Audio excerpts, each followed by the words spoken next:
마태복음 6장 14에서 15절. 너희가 사람의 잘못을 용서하면 너희 하늘 아버지께서도 너희 잘못을 용서하시려니와 너희가 사람의 잘못을 용서하지 아니하면 너희 아버지께서도 너희 잘못을 용서하지 아니하시리라. 쉬운 성경으로 읽으면은 찾아보세요. 마태복음 6장 14에서 15절.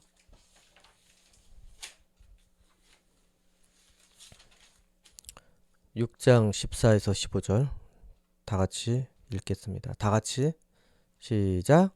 만일 너희가 다른 사람의 잘못을 용서하면 하늘에 계신 너희 아버지께서도 너희의 죄를 용서해 주실 것이다.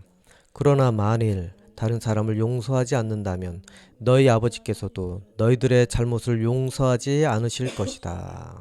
아멘. 아담과 하와는 하나님께서 금하신 선악과를 뱀의 유혹에 빠져서 그렇게 먹는 죄를 지었습니다. 하나님께서는 동산 맛있는 과일 모두 먹되 동산 중앙에 있는 선악과만은 먹지 말라고 하셨습니다. 그것을 먹을 때 반드시 죽을 것이라고 했습니다. 창세기 2장 17절을 보면은 쉬운 성경입니다. 그러나 선악을 알게 하는 나무의 열매만은 먹지 마라. 만약 그 나무의 열매를 먹으면 너는 반드시 죽을 것이다. 라고 강하게 말씀하셨습니다. 그런데 어떻습니까? 먹었습니다. 그리고 먹어도 죽지 않았고 또한 아담과 하와를 하나님께서 찾은 뒤에도 죽이지도 않으시고 그저 에덴에서 쫓아내시기만 하셨습니다. 이후에 후손도 있게 두셨습니다. 이렇게 하여 후손의 후손을 거쳐서 우리까지 이어지게 된 것입니다. 이것만 보면 선악과를 먹는다고 죽는 게 아니네. 뱀이 선악과를 먹어도 죽지 않는다고 말한 것이 더 맞는 것 같은데 라고 생각할 수도 있습니다. 창세기 3장 4에서 5절을 보면 그러자 뱀이 여자에게 말했습니다. 너희는 죽지 않아. 하나님은 너희가 그 나무 열매를 먹고 너희 눈이 밝아지면 선과 악을 알게 되어 너희가 하나님과 같이 될까봐 그렇게 말씀하신 거야. 어쩌면 뱀의 말이 더 맞는 것 같지 않습니까? 물론 당신은 죽지 않아서 뱀의 말이 그 순간만은 맞는 것 같게 들릴 것입니다. 그런데 중요한 것은 아담과 하와는 결국 죽음으로 종말을 맞이하였다는 것입니다.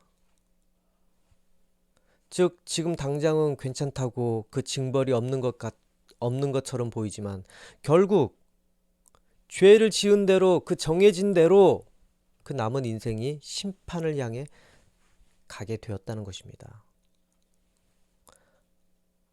하지만 그렇다고 모든 인간을 이렇게 다 죽게 하는 것이 진정한 하나님의 뜻입니까? 하나님께서는 이대로 마귀의 뜻대로 계속 두셨습니까? 계속 죽고 끝나는 인생 반복되도록 지구가 망할 때까지 계속 죽고 태어나고 하나님께 이게 무슨 소용이 있습니까? 마귀 보라고 너 승리했다? 난 실패했다? 그래서 계속 죽고 태어나고 하나님 계속 그걸 보시고 실패한 이 인간들을 계속 보시면서 이게 하나님의 진정한 뜻이 아닙니다. 하나님께서는 이대로 마귀의 뜻대로 두지 않으셨습니다. 심판은 계속 이렇게 이루어지긴 이루어집니다. 하지만 용서할 마음을 갖고 계셨습니다. 그리고 최종 심판을 뒤로 미루신 것입니다. 그러나 그 최종 심판 때 받는 그 심판은 어마무시한 심판입니다. 그냥 벌로 죽고 끝나는 것이 아니라 영원히 죽음의 고통을 맛보는 벌을 준비하셨습니다. 그리고 믿는 사람은 영원한 기쁨을 허락하셨습니다. 그래서 결국 온 인류는 죽음의 심판을 위해서 태어나게 두셨던 것입니다, 여러분. 그리고 용서받을 기회를 얻게 하기 위해 태어나게 하신 것입니다. 이 원칙적으로는 우리는 진작에 태어나지도 못하고 멸망받아 사라져야 할 존재였습니다. 하나님께서 그게 더 편합니다. 그때 그런 일이 있었더라. 내가 만들었다가 마귀 녀석이 한번 그냥 싹 엎어버려 갖고, 창조 그냥 뭐 꺼내지도 마. 그때 그런 일이 있었어. 그래, 내가 싹 죽였어. 인간이 아주 그냥 내 말을 안 듣고 마귀 말에 듣더라고. 지구도 반쪽 내갖고 가루로 만들어 버렸어. 멸망. 그때 그런 일이 있었더라 하고 끝났으면은 그때 추억으로 끝나는데, 하나님께서는 계속 태어나게 했습니다. 진작에 싹 인간을 멸했어야 되는데, 그 죄를 예수 그리스도 이름으로 씻고 하나님 바라시는 대로 똑바로 살아서 모두에게 용서받을 때를 하나님께서는 노리셨던 것입니다. 그것이 하나님의 뜻입니다. 지금 그래서 믿는다고 해서 지금 당장 모든 사람의 인생에 대단한 복이 생기고 기적이 일어난다는 것, 그것을 말하는 것은 아닙니다. 장담할 수도 없습니다. 지금 당장 뭔 일이 변화가 생기진 않습니다. 그리고 또 믿지 않고 산다고 해서 벌이 즉시 여러분에게 내린다는 것도 장담하지 못합니다. 목사님에게 욕했다고 지금 당장 벌이 내리고 심판이 임하고 지금 그렇게 한다고 해서 그런 일이 벌어진다고 장담은 못합니다. 하지만 믿지 않고 하나님을 조롱하고 예수님을 조롱하는 삶은 지금 당장은 어떤 일이 생기진 않고 바로 지옥으로 끌고 가진 않지만, 그러한 삶은 점점 그 영혼이 두려움으로 가득 차게 될 것입니다. 어떤 두려움입니까? 바로 죄에 대한 심판이며 징벌인 죽음에 대한 두려움입니다. 살면 살수록, 나이가 먹고 또 먹고 먹으면 먹을수록 그 죄의 용량만큼이나 점점 죽음에 대해서 두려워하게 될 것입니다. 믿는 우리는 어떻습니까? 예수 그리스도 이름으로 용서받았기 때문에 지금부터 당장 죽음에 대한 두려움이 떠나갑니까? 우리도 마찬가지로 마음의 변화가 없을 수도 있습니다. 생명이 있기 때문에 그렇습니다. 여전히 내일 찾아올 수도 있는 죽음이 두렵기만 할 것입니다. 그러나 진짜로 그때가 오면 우리는 이전과 다른 기쁨과 감사가 마음속에 샘솟아날 것입니다. 용서받은 삶이란 그때 가보면 압니다. 우리에게 어떤 일이 생기는지, 그 용서가 우리에게 이런 역할을 해주는구나 알게 될 것입니다. 죽기 전까지는, 죽음의 순간이 오기 전까지는 절대 느끼지 못합니다. 두려움 똑같이 느낄 것입니다. 그런데 중요한 거는 그 두려움과 함께 오는 것이 있습니다. 기대라고 하는 것입니다. 임종을 앞둔 분들을 장의사가 많이 보아왔습니다. 근데 믿지 않는 사람의 죽음과 믿는 사람의 죽음이 너무 달랐습니다. 패턴을 발견했다고 합니다. 믿지 않는 사람의 죽음은 어떻게 해서라도 안 가려고 안타까워하고 질질 짜고 두려워하고 용을 쓰면서 죽습니다. 한풀이하다 죽습니다. 근데 믿음의 자녀들이 임종을 앞뒀을 때는 완전히 다릅니다. 평안한 상태, 찬송 속에 기쁨으로, 마치 꿈에서 깨어나서 하늘나라 가듯이 여기는 꿈이고 하늘나라가 현실이고 평안합니다. 이 기쁨으로 갑니다. 주변 사람도 물론 아쉬워서 눈물을 흘리지만 그렇게 세상 사람들처럼 난리를 치면서 안타까워하면서 이렇게 보내지는 않습니다. 용서받은 삶이란 그때 가보면 그 역할을 합니다. 근데 죽기 전에는 똑같이 두려워합니다. 죽음에 대해서. 왜? 생명이 있으니까. 육체에 우리 영혼이 담겨 있으니까. 그러면서 우리 죽음은 그렇게 반복될 것입니다. 이렇게 최종 마지막 심판 때까지는 육체의 형벌은 끝나지 않고 계속될 것입니다. 그리고 마침내 최종 심판, 즉 이것이 정식 심판입니다. 마지막 최종 심판 때는 이제서야 징벌이 시작되는 겁니다, 여러분. 우리 죽는 게 사실은 징벌이 아닙니다. 마귀는 이게 징벌인 줄 알고 기뻐합니다. 영원히 되라. 영원히 내가 승리를 계속 기뻐할 수 있으니까. 인간 죽을 때마다 내 승리에 심취할 거 아닙니까, 마귀가. 이 사슬이 계속될 때 마귀는 이 세상을 지배한 느낌이 들 겁니다. 인간 맨날 죽고 태어나고. 마귀는 이게 형벌인 줄 알지만 실제 이거는 형벌과 징벌이 아닙니다. 최종 심판이 되면 그때 징벌이 시작되는 것입니다. 하나님께서 준비해 두셨는데 마귀도 느낌은 알 것입니다. 근데 그 징벌은 인간만이 당하는 징벌이 아닙니다. 이 마귀들까지 당하는 징벌입니다. 최후의 심판 때는. 우리는 지금 죽고 태어나는 것이 형벌이라고 생각하지만 이게 하나님께는 형벌이 아닙니다. 하나님께서는 인간을 구원하기 위해서 만들어 놓은 절차였을 뿐입니다. 마지막 그때가 되면은 어떻게 됩니까? 모든 죽은 자를 부활시키는 장관이 곳곳에서 벌어질 것입니다. 그 다음 마귀는 놀랄 것입니다. 왜 다 살아나? 이거 형벌이잖아. 왜 살려? 이건 반칙이야. 반칙. 왜 살리냐고. 마귀는 자기 힘을 잃어버릴 것입니다. 사망에 마귀의 힘이 있습니다. 자기가 승리했거든. 사람이 죽는다는 것 그거 하나 보면서. 그런데 사람이 다 살아나네, 죽는 사람이. 이건 반칙이라고. 얘네 벌 받아야 되는데. 곳곳에서 벌어집니다. 곳곳에서 죽은 자가 부활하는 장관이 곳곳에서 벌어집니다. 영화가 아니라 실제 상황에서 말입니다. 그때도 방송국이 취재할 상황이 된다면 실시간으로 방송을 하게 될 수도 있습니다. 기자가 와서 좀비 영화예요. 막 그럴 수도 있습니다. 그것을 보는 자마다 어떤 느낌이 들겠습니까? 라이브로 보게 될 때 또 유튜브가 그때도 살아있다면 그거를 촬영하고 있을 것입니다. 무덤에서 사람들이 막 일어나고 때로는 여기가 무덤인지도 몰랐어. 그런데 여기서 뭐가 막 부서지면서 뭐가 나오려고 막 그래. 그 모든 사람이 살아나는 것이 현실일 때 이것을 방송국 TV로 보는 사람들은 얼마나 경악을 금치 못하겠습니까? 그 다음 벌벌 떨 것입니다. 두려워서 벌벌 떨 것입니다. 앞으로 어찌 되려나? 나는 또 어떻게 될까? 이게 현실은 아닌데 사람이 기절해 죽는 사람도 있을 것입니다. 아니 죽었는데 문제는 다시 살아난다는 것. 분명히 죽었는데 다시 살아나. 이게 현실이야? 실제 이게 진짜였어? 심판의 대상들까지 최종 심판을 위해서 부활을 시키는 겁니다. 그 행한 죄값대로 영원히 치르도록. 그리고 구원받은 자는 그 용서의 대가를 그때 누리게 될 것입니다.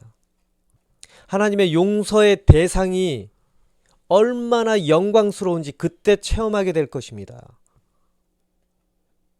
여러분, 용서하는 것, 그리고 용서를 비는 것, 어떤 것이 더 어렵다고 생각을 합니까? 혹시 용서를 해줘 본 적이 있습니까? 아니면 용서를 빌어본 적은 있습니까? 어떤 것이 더 어렵다고 생각을 합니까? 모두 쉬운 결정은 아닙니다. 자기 죄를 시인하고 부끄럽게 여기고 자존심을 내려놓기까지 용서를 비는 것 얼마나 힘들겠습니까? 용서를 빈다는 것 수치심을 감당해야 합니다. 굴욕감을 감당해야 합니다. 그러나 그것도 힘들지만 용서하는 입장이 때로는 더 어려울 수도 있다는 것을 알아야 합니다.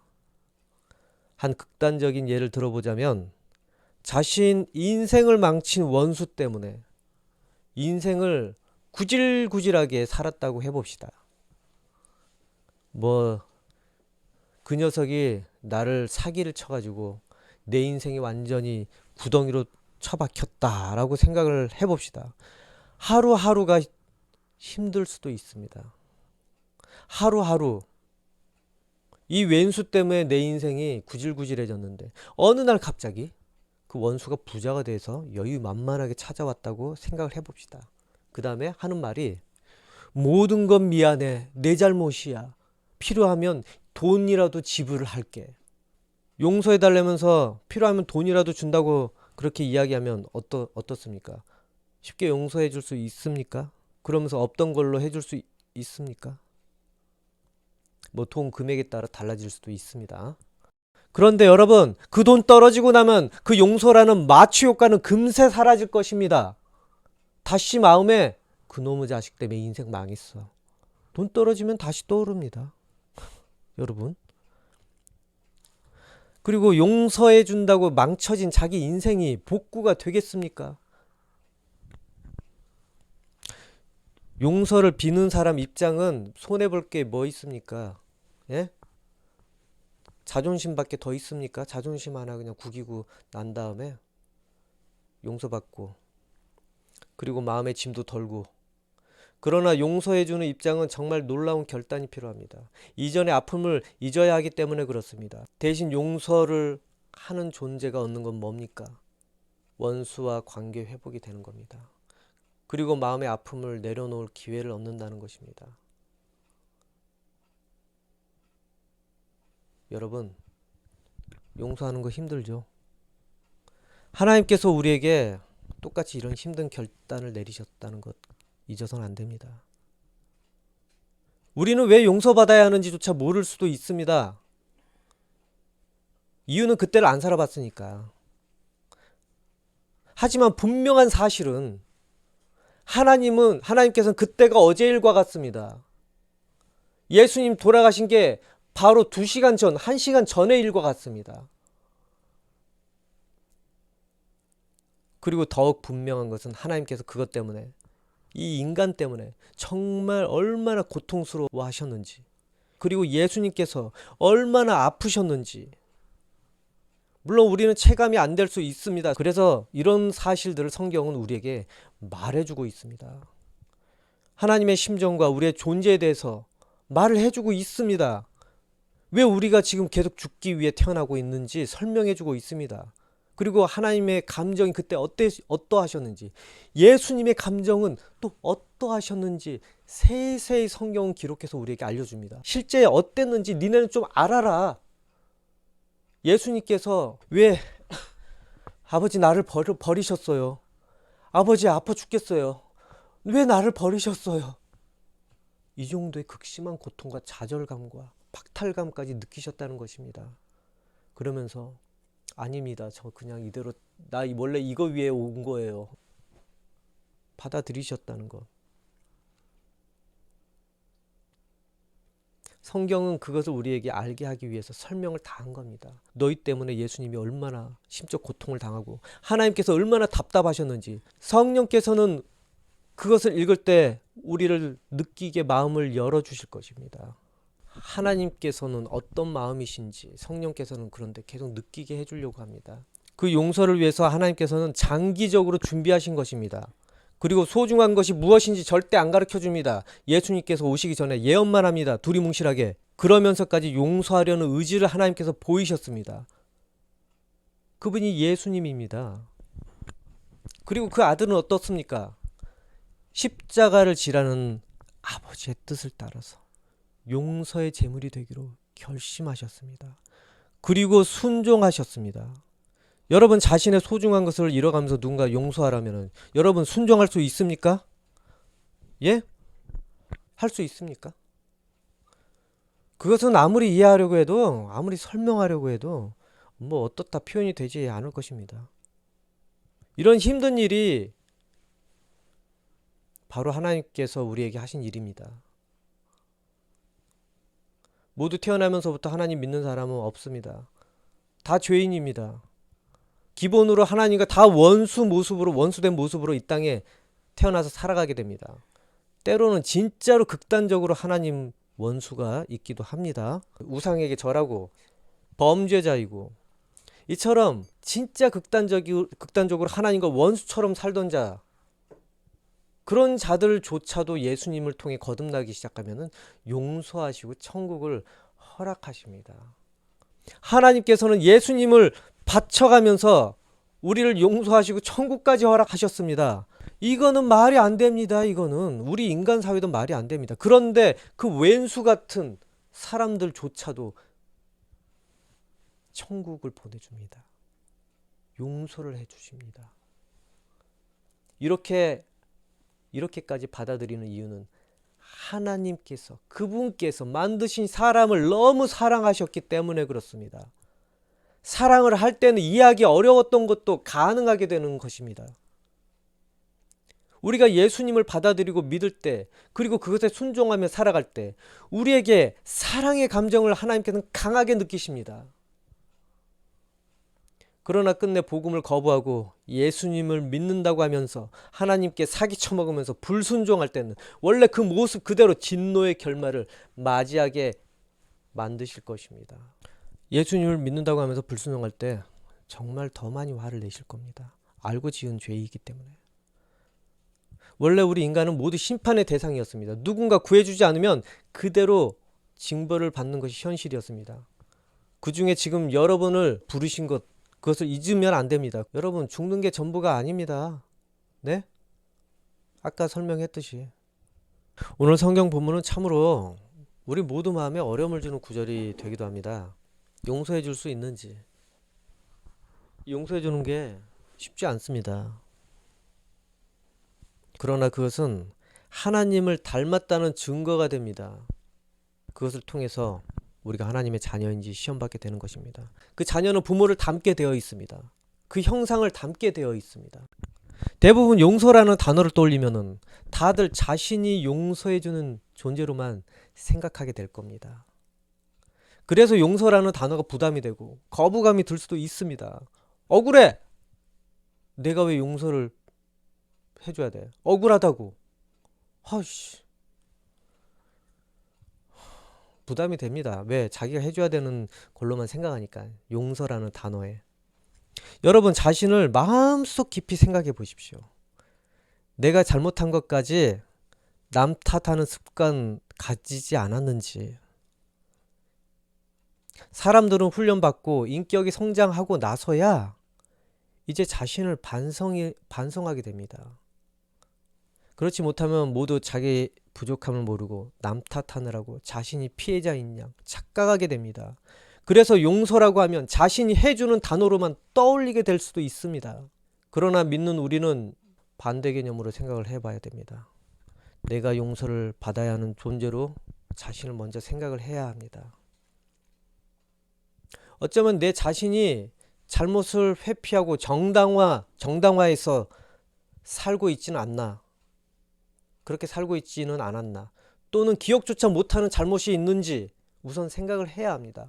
왜? 우리는 하나님 앞에 서 있기 때문에 당당할 수가 없는 존재입니다. 사람 앞에 서 있다면은 당당할 수 있죠. 안 보였으니까. 가식적으로 속였으니까.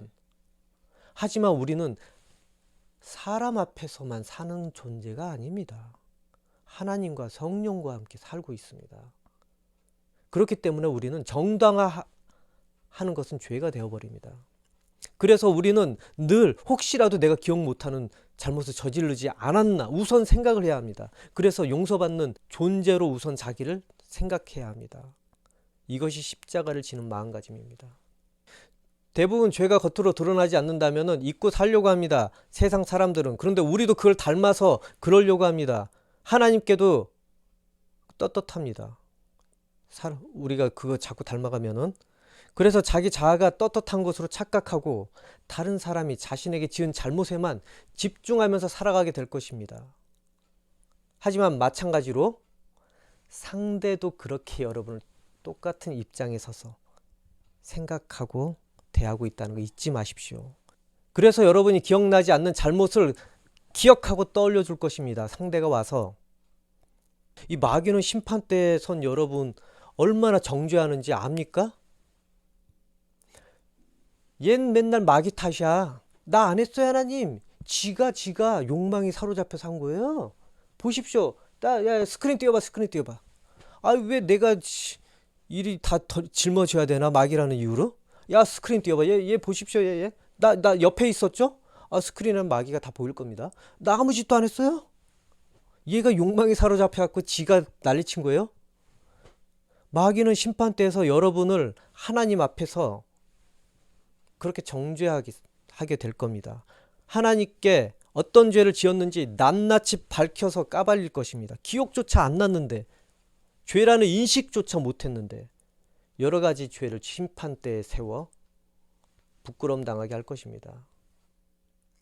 용서받지 못한 것, 용서받지 못한 것들 다 드러내게 될 겁니다. 그리고 용서해주지 못한 것, 그리고 용서해준 것까지. 그렇게 마귀는 여러분이 기억 못하는 것 다 떠올려 줄 겁니다. 현실에는 안 떠올려 줍니다. 왜? 얘 좋은 일 왜 해? 회개할 건데. 잊어버려. 하지만 상황 되면은 그때 내가 감춘 거 풀어야지. 잊게 해서 회개받지 못하게 하는 게 마귀의 수작입니다. 여러분. 기억나는 거, 기억나지 않는 거. 그래서 다 회개하라고 하였습니다. 여러분에게 죄 지은 자, 실수한 자, 인생을 살다 보면은 정말 어떻게 없을 수 있겠습니까? 여러분에게 실수한 사람 없겠습니까? 현실에 사는 사람 대부분 죄인들인데 뭐 죄인들끼리 살면서 여러분도 실수하고 다른 사람도 나에게 실수하는 일을 피할 수가 없습니다. 그들 모두를 기억하고 용서해 주면은 정말 좋겠지만 모두가 나에게 와서 용서해 달라고 하지는 않습니다. 자기들도 자기 합리화를 하기 때문에 와가지고 미안해 라고 하는 그런 말들을 모두가 와서 해주지 않습니다. 하지만 문제를 용서해 달라고 왔는데 내가 직접적으로 용서를 안 해주고 화를 내버리고 도망가 버려.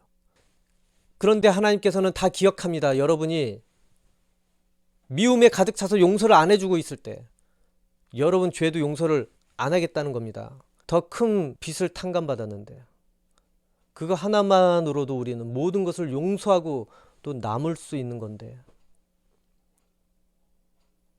비록 미움과 증오가 몸서리 치더라도 우리는 죄를 짓지 않도록 하나님께서 주신 용서의 은혜를 기억해야 됩니다. 마음에 그것을 내려놔야 됩니다. 그래서 그 미움과 증오와 분노를 내려놔야 됩니다.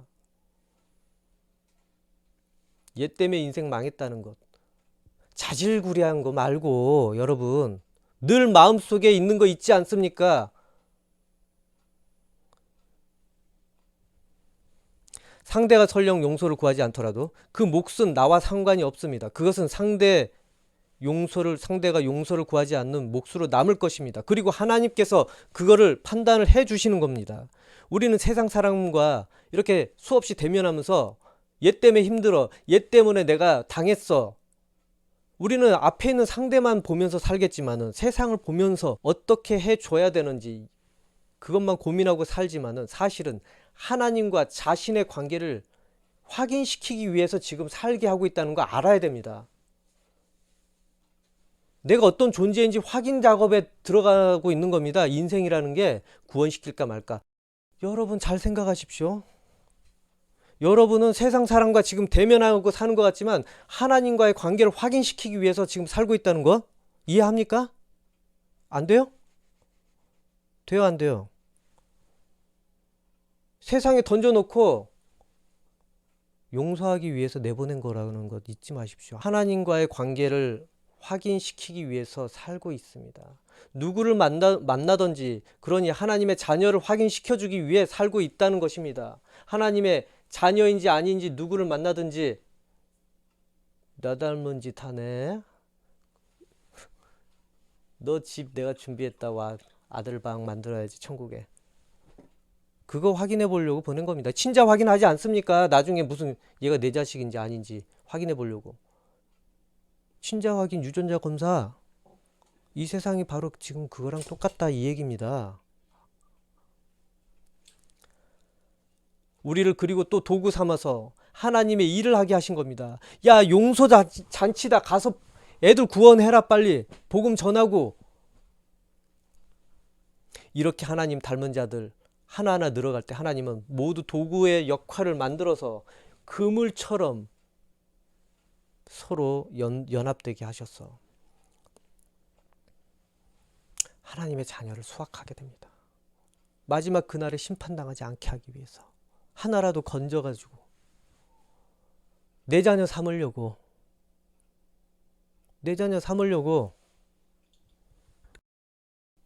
용서를 구하는 자 그리고 진정성 있게 하는 자에게는 하나님께서 은혜를 베푸시듯이 똑같이 마음에서 미움을 지워야 합니다. 용서를 구하는 것에 게을르지 말아야 되고 용서하고 용납해 주는 것에도 게을르지 말기를 원합니다. 그리하여 여러분의 인생에 화목과 평안이 넘치기를 바랍니다. 미움과 증오가 힘을 잃어버리는 복을 받는 인생이 그렇게 해서 되기를 원합니다. 기도하겠습니다.